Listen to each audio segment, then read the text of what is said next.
Welcome to Knife Thoughts.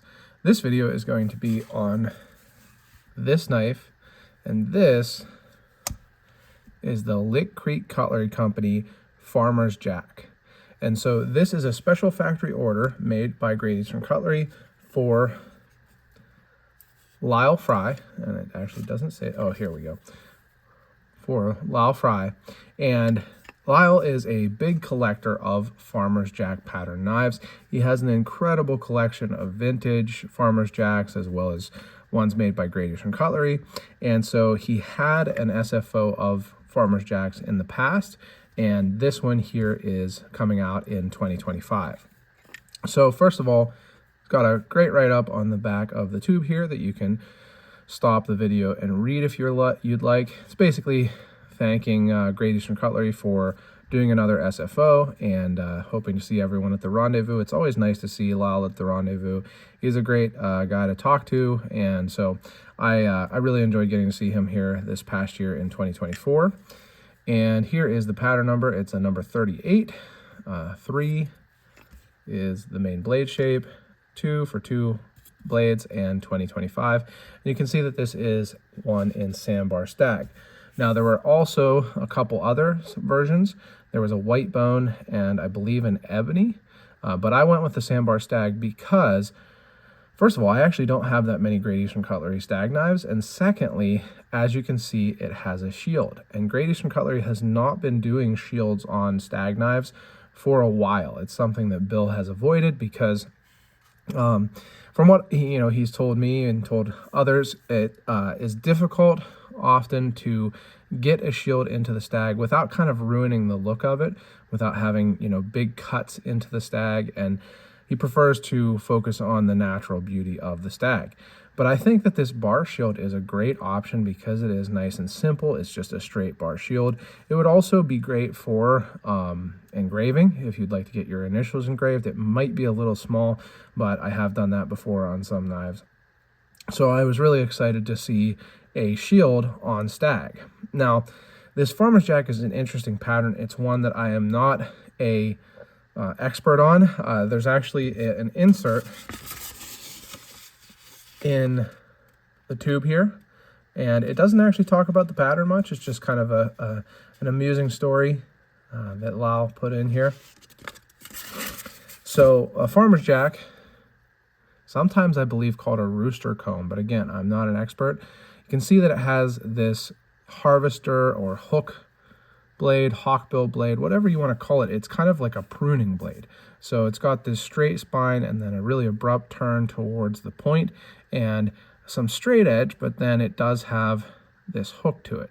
So it's an interesting blade shape. I think it would be good for cutting, twine and even pruning, like I say, things like that. Now, those are things that I don't do a whole lot. I actually just was cleaning our chicken coop and putting some straw in, but I don't cut a whole lot of twine. But it's a blade shape that you see a lot on agricultural knives, so it does make sense for that. Now you can see this really cool etch.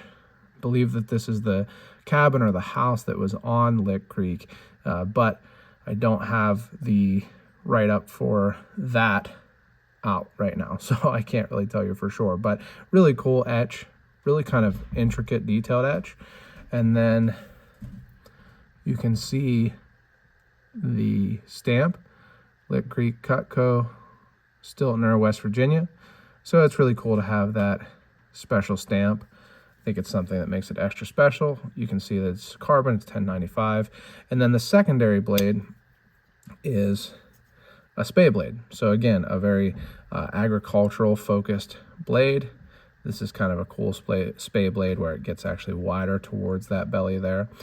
So a very interesting knife, one that, to be completely honest, I don't have a whole lot of practical use for, but I got it because I was excited to see Lyle getting another SFO, he's I think a really positive figure, someone that's really interesting to talk to, and I'm always happy to see at the rendezvous. And also, again, because it has this really cool shielded Stag.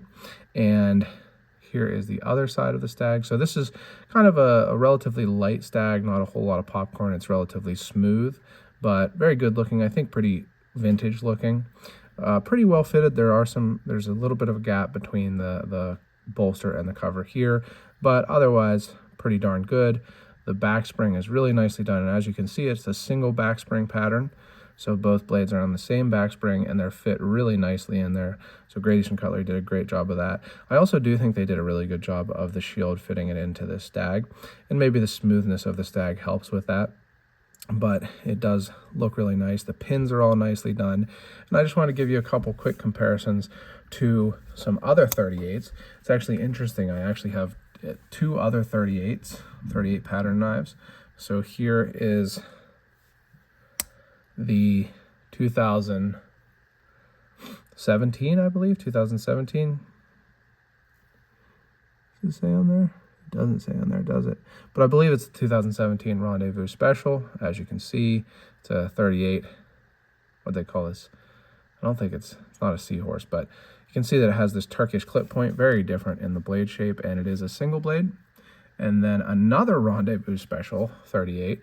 This was the 2021. This is the 15-year. Really, really cool shield with this one. And this is the Whittler version. So they're all, you know, kind of interesting patterns. You've got the Turkish clip point, you've got that Harvester style blade, and you've got this really hefty Wharncliffe. Really cool etch on this one. But this one, unlike the other two, is actually a split back Whittler. So you've got two springs, and then there's actually like a wedge shaped piece of liner between the two. So it's kind of a special, you know, configuration, one that they don't do a whole lot.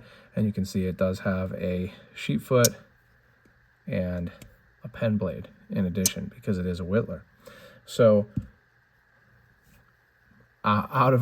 not out of intention, I have a little bit of a GEC number 38 collection going. So I wanted to just give you some comparisons, and I think that this Lick Creek Farmer's Jack, is a really cool knife. Again, I'm happy to see Lyle get another SFO, and happy to have this one in my collection. And I want to say real quick, thanks to Lyle for being a part of the Barlow Bearcat Club. It's always great to have people like him in the club. So thanks again for that, Lyle. And if you enjoyed this video, make sure you subscribe to the channel, click the bell, and select all so you know when I post new videos. Check out my website, knifethoughts.com, and subscribe to the email newsletter there. And last but not least, as always, don't forget to go out and do good.